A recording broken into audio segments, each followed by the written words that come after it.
El jueves por la mañana marqué el número de Noela con cierta inquietud. Llevaba días posponiéndolo, pero ya no podía esperar más. Tenía cita con el cardiólogo el sábado. Era una revisión importante después de tantos episodios de tensión alta y palpitaciones descontroladas. Noela, le dije, apenas respondió: este sábado no podré cuidar a Greta. Tengo una consulta médica que no puedo postergar. Se hizo un silencio al otro lado de la línea. Pude imaginar su ceño fruncido, el gesto molesto en su rostro. Luego vino su voz elevada y seca, como un portazo en el alma. ¿Qué, otra vez con tus médicos? Pues cancélala, no eres tan importante. Sentí que me faltaba el aire. Me quedé unos segundos sin poder responder, no por sorpresa, sino por decepción. Noela no preguntó ni de qué se trataba la cita, ni si estaba bien. Solo colgó. Así sin más. Pasé el resto del día en silencio. Preparé mi comida sin ganas, hojeé un libro que no leí, y hasta olvidé tomarme las pastillas del mediodía. No podía sacarme esa frase de la cabeza. No eres tan importante. El sábado, aún con el corazón apretado, fui igualmente a su casa. Llevaba algo de fruta para Greta y un peluche nuevo. Me hacía ilusión ver a mi nieta, aunque fuera solo un rato. Pero al llegar algo no cuadraba. Las persianas estaban bajadas. El coche de Bruno no estaba. Me acerqué a la puerta con la llave en la mano. Y no entraba. Probé de nuevo. Giraba en falso. Toqué el timbre. Nadie respondió. Fue entonces cuando vi la nota doblada y metida entre el marco de la puerta y la pared. La leí de pie, con las bolsas aún colgando del brazo. Lo siento. Necesitamos espacio. Cuídate. No estaba firmada. No hacía falta. Me quedé allí quieta, como si el suelo se hubiese inclinado. Las llaves aún en mi mano. El peluche apretado contra el pecho. Y en el fondo de la garganta, algo más que rabia, una tristeza espesa, de esas que no lloran. Di media vuelta y comencé a caminar despacio hacia casa sin mirar atrás. Las palabras de mi hija seguían resonando con cada paso. Tal vez necesitaba más que una caminata para entender cómo habíamos llegado hasta ahí. Marqué el número de Noela 3 veces mientras caminaba de regreso a casa, con las llaves inútiles aún en el bolsillo y la nota arrugada en la mano. Nadie respondió. Ni siquiera se tomó la molestia de rechazar la llamada. Solo dejó que sonara hasta que la operadora me cortó con ese tono mecánico y cruel que parece decir: usted no es bienvenida. Las lágrimas comenzaron a caer solas sin hacer ruido. No eran de rabia, todavía no. Eran de incredulidad.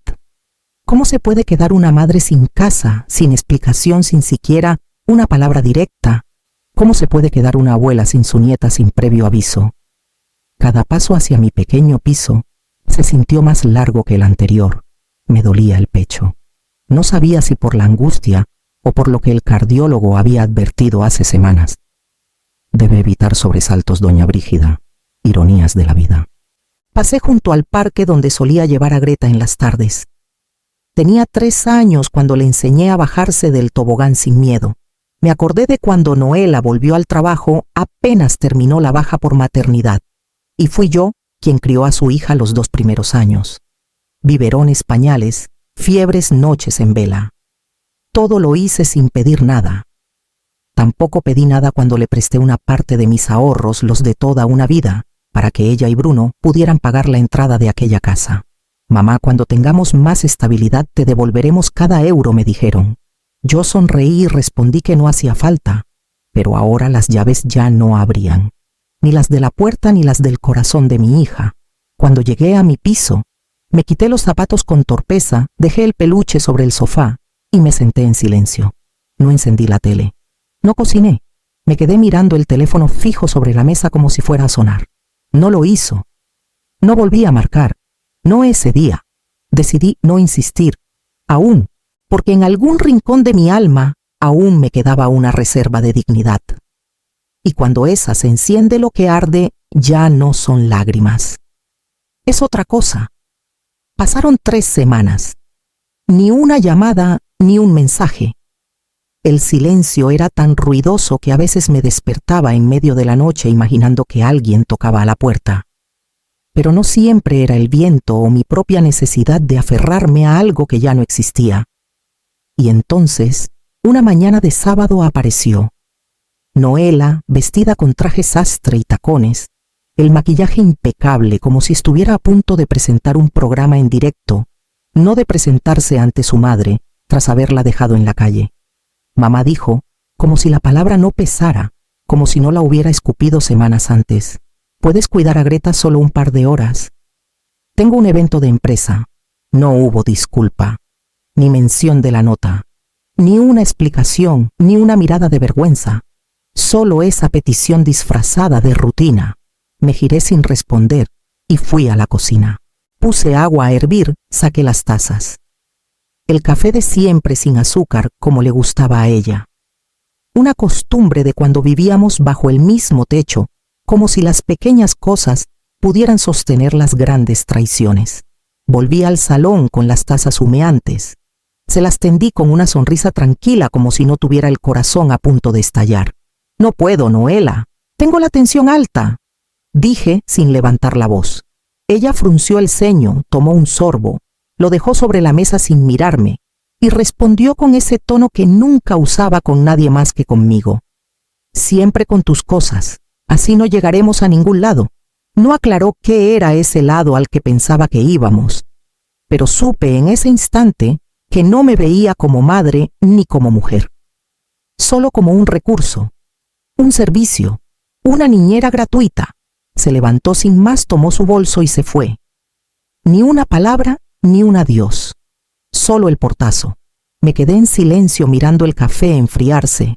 No sabía si me dolía más su desprecio o mi reacción tan serena. Pero mientras recogía las tazas, entendí que algo dentro de mí había comenzado a cambiar. Después de aquella visita seca y calculada de Noela, algo dentro de mí se quedó inquieto. Una intuición sorda, como cuando sabes que has dejado una ventana abierta antes de una tormenta, pero no recuerdas cuál. Me senté frente al ordenador con una taza de tila entre las manos y decidí revisar mis cuentas. No esperaba sorpresas. Solo necesitaba verificar que al menos mi pequeño colchón seguía intacto. Pero cuando abrí la página del banco, el corazón me dio un vuelco. La cuenta conjunta que tenía con Noela estaba vacía. Parpadeé. Cerré y abrí de nuevo la pestaña. Volví a iniciar sesión. Nada. 0 euros. Una cuenta que debería tener al menos los 11.500 que yo había puesto hace 2 años cuando le presté el dinero para que hiciera la entrada de su casa. Dinero que era mío, que no se había tocado, que yo había dejado ahí, porque en su momento era más fácil, así como ella había dicho. Marqué el número del banco con los dedos fríos. Sí, señora Brígida, veo aquí que hubo una transferencia considerable hace 15 días, me dijo la empleada con voz neutra. Fue autorizada por la cotitular, es decir, por la señora Noela Umbe. ¿Y no había ninguna notificación?, pregunté, aunque ya sabía la respuesta. Yo misma había ignorado los correos del banco por semanas. El sistema la considera una operación válida. Al ser cotitular ambas partes, pueden disponer libremente de los fondos. Colgué sin decir más. Me quedé sentada en silencio, sintiendo un frío que no venía de la habitación. Noela había vaciado la cuenta. Mi hija, sin avisarme, sin consultarme. Y lo peor, sin necesidad aparente. Lo había hecho porque podía, porque la ley se lo permitía, porque yo, por confiar, había olvidado cerrar esa puerta. Recordé su última frase: así no llegaremos a ningún lado. Tal vez ya había decidido a dónde quería llegar. Y yo claramente no estaba incluida en ese viaje. Ese día, por primera vez, la palabra traición dejó de ser abstracta para mí. Tenía nombre, apellidos y mi sangre. La semana siguiente me desperté con una decisión que había estado macerando en silencio, como una tormenta que se acumula tras los párpados. Me vestí sin prisa, recogí los documentos que guardaba en la carpeta azul desde hacía años y tomé el autobús al centro. La notaría de don Eudald estaba en una calle tranquila al lado de una floristería que olía a eucalipto. Me recibió como siempre, con ese tono ceremonioso que mezcla afecto y protocolo. Doña Brígida, qué alegría verla. Todo bien, mentí con la cabeza. Quisiera revisar mi testamento. Me senté frente a su escritorio de madera oscura, el mismo donde años atrás había firmado confiada que todo lo mío pasaría a Noela. La casa, los ahorros, incluso aquel pequeño terreno en el pueblo que ni ella conocía. Don Eudald leyó el documento con sus gafas al borde de la nariz, asintiendo a cada párrafo. Esto fue en 2017. Todo lo dejó a su hija, confirmó, y luego alzó la vista con cautela. ¿Sigue siendo esa su voluntad? No respondí de inmediato. La palabra voluntad me pesó en la lengua. Había puesto tanto en esas líneas que por momentos me había convencido de que ese papel era prueba de mi amor, de mi confianza, de todo lo que yo quería dejar en el mundo. Pero ahora ese papel cortaba y sangraba por dentro. No lo sé, Eudald. Necesito pensarlo. Él asintió con respeto, como si ya lo esperara. Tómese el tiempo que necesite, pero recuerde, los testamentos se hacen para que uno esté en paz, no por obligación ni culpa. Guardé los documentos con manos temblorosas. En el camino de vuelta, el peso en mi bolso no era de papel, sino de decisiones. Tal vez no estaba lista para romper con todo, pero algo dentro de mí ya había empezado a moverse. Porque si el amor de una madre puede resistirlo todo, también debe saber cuándo protegerse. Y quizá, solo quizá, había llegado ese momento. Era martes por la mañana cuando bajé al portal a recoger una caja con mis suplementos del ambulatorio. Al cruzarme con Lola, la vecina del tercero, me detuve un instante como siempre. Ella, tan charlatana como afable, me miró con cierta preocupación disfrazada de cortesía. «Brígida, hija, ¿estás bien?», me dijo inclinando ligeramente la cabeza. «Noela pasó por aquí el otro día». Y bueno, me dejó un poco inquieta. Fruncí el ceño, intrigada. «¿Qué dijo Lola?», titubeó bajando la voz. «Nada grave, supongo. Solo comentó que últimamente te nota algo distraída, que olvidas cosas, que repites frases. Ya sabes, lo típico de la edad». El aire me abandonó de golpe, como si alguien me hubiese apretado el pecho con ambas manos. «Perdón. No me malinterpretes, seguro lo dijo con cariño», se apresuró a añadir. «Pero insinuó que quizás deberías tener ayuda más». Continúa. «Vigilancia. Por prevención», dijo. No respondí. Solo asentí con una mueca helada y subí con pasos mecánicos las escaleras. Dentro de casa me senté en la silla de la cocina sin quitarme el abrigo. Me temblaban las manos, pero no de edad. De furia contenida. Así que eso era ahora, una anciana desvariada, una molestia senil a la que había que ir arrinconando lentamente en la sombra legal de una incapacidad.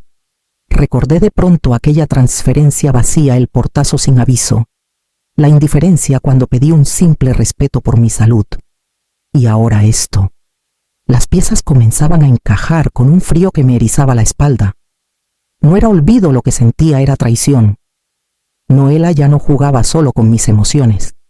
Ahora manipulaba también mi reputación, en silencio, con amabilidad envenenada. No podía permitirlo. Me levanté, abrí el cajón donde guardaba los informes médicos recientes. Estaban en orden. Mis controles de memoria, mis niveles, mis visitas al especialista. Todo impecable. Y de pronto supe que no solo debía protegerme. Debía mover ficha antes de que fuera demasiado tarde. Y ya sabía cuál sería mi primer paso. Fue un error. Uno de esos errores que no deberían ocurrir, pero ocurren. A las 8 de la mañana, Noela apareció en mi puerta con el gesto crispado y la niña dormida en brazos. Me ha fallado la canguro. Solo serán 2 horas. No hay tiempo para discutir. Y sin darme opción a negarme, dejó a Greta su mochila y se marchó con un portazo. La niña ni se despertó. Suspiré conteniendo la indignación y la llevé con cuidado al sofá. Dormía con la boca entreabierta, los rizos húmedos sobre la frente. Tenía un leve enrojecimiento en la piel del cuello. No le di importancia al principio, pero al cambiarle el pañal noté algo más. Su piel estaba irritada, inflamada en zonas que ninguna abuela debería tener que ver maltratadas. Tenía un olor fuerte, de esos que solo surgen cuando se deja pasar más tiempo del debido. Abrí su mochila buscando toallitas, cremas, algo. Y entonces, entre un pañal suelto y un peluche manchado, vi un blister medio vacío. No tenía etiqueta, pero reconocí el nombre: ansiolíticos de uso adulto, potentes, de esos que alteran el sistema nervioso central. Me quedé helada. Lo saqué con cuidado, lo observé. Había pastillas faltantes. El envase estaba roto, como si lo hubieran arrancado con prisa. ¿Quién guarda algo así junto a los juguetes de su hija? ¿Qué clase de madre? No dije nada. No la llamé. No la enfrenté. Guardé el blister en una bolsita sellada y lo escondí entre mis papeles médicos, como quien guarda un fragmento de verdad que aún no está listo para salir a la luz. Luego, volví junto a Greta, le puse una cremita neutra y la vestí con mimo en silencio. Algo dentro de mí se endureció esa mañana. No por rabia, por certeza. Ya no se trataba solo de mí, ni siquiera del dinero. Se trataba de una criatura inocente bajo el cuidado de alguien que, si no era peligrosa, estaba peligrosamente ausente. Cuando Noela volvió por la niña, fingí una sonrisa y no dije palabra. Pero ya lo había decidido, era hora de actuar. Y no lo haría sola. Fue un domingo gris, de esos en los que una no espera grandes revelaciones, solo algo de orden para aplacar el alma. Decidí abrir la caja de madera en la que guardábamos los papeles viejos, los cuadernos de Greta, las cartas de otros tiempos y las cosas de Artur. Entre facturas descoloridas y recortes de periódicos con fechas borrosas, apareció un sobre amarillento con mi nombre escrito a mano, su letra, pequeña, firme. Y justo debajo, en tinta azul ya apagada, una frase que me heló el pecho: para cuando dudes de Noela. Lo abrí con manos temblorosas. La carta no era larga, era 2 folios doblados con cuidado, escritos con esa calidez que solo él tenía, incluso al hablar de cosas dolorosas. Me decía que había notado algo en Noela desde muy joven, una ambición que al principio parecía admirable, pero que con los años se había transformado en una sed inagotable por tener más, controlar más, recibir sin dar. Recordaba episodios que yo había preferido olvidar: el día que mintió sobre una beca para quedarse con el dinero de una abuela enferma, las veces que manipuló con lágrimas para obtener su voluntad. Y luego, al final, esa frase suya, tan de él, tan certera: no le entregues las llaves de tu alma, Brígida, porque ella no sabe cuidar lo que no le cuesta. Me quedé allí sentada con la carta en el regazo y los ojos anegados, pero no de pena. Lloré de claridad, porque Artur me hablaba desde el pasado con una ternura que aún me sostenía, y porque por primera vez en mucho tiempo supe que no estaba loca, ni exagerando, ni siendo dura con mi hija. Estaba viendo con los ojos limpios. Guardé la carta con cuidado, como quien guarda una brújula.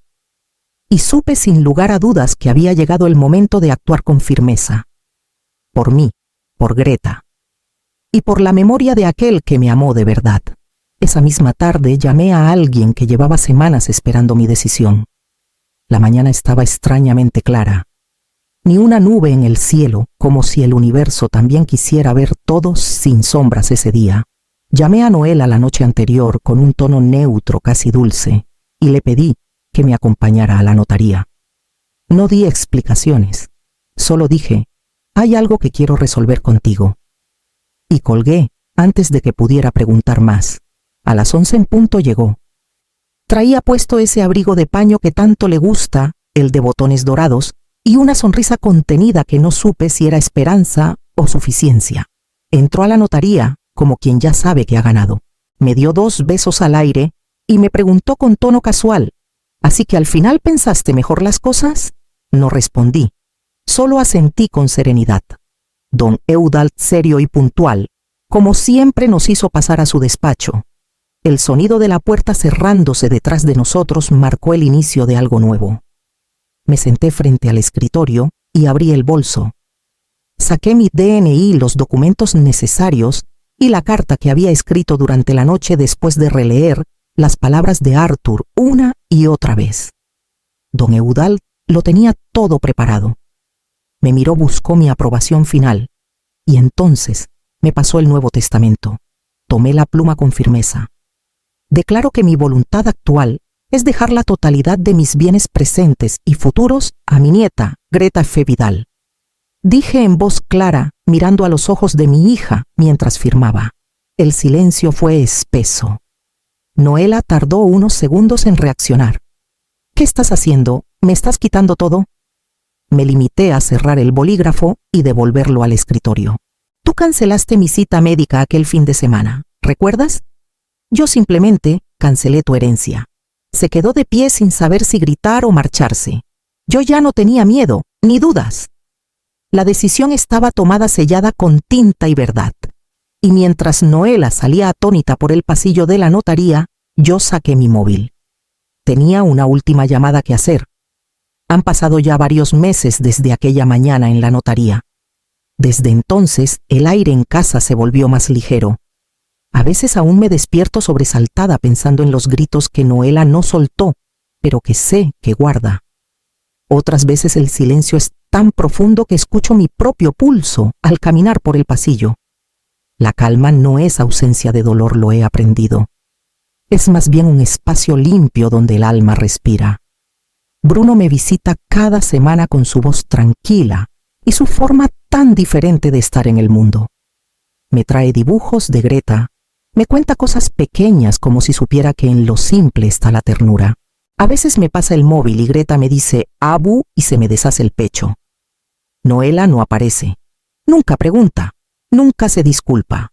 Hasta hoy. Estaba regando las macetas del balcón cuando escuché la vibración. Miré la pantalla, su nombre. Un mensaje corto sin adornos. ¿Podemos hablar? Mis manos se quedaron quietas suspendidas sobre la albahaca. No respondí. No la odiaba, pero tampoco podía fingir que nada pasó. No después de todo lo que intentó, lo que cayó, lo que manipuló. Dejé el móvil sobre la mesa del comedor junto a la taza de té ya frío y tomé mi chaqueta. Cerré la puerta con suavidad y salí a caminar sin rumbo fijo. El aire tenía ese olor de tierra húmeda tras la lluvia, como si el mundo acabara de limpiarse. No sabía si quería escucharla. No sabía si ella buscaba perdón o solo acceso. Lo único que sí sabía era esto: durante años creí que el problema era que ella me había dejado fuera de su vida. Hoy entendía que la que había quedado fuera durante demasiado tiempo había sido yo misma. Y esta vez no pensaba volver a entrar por la fuerza.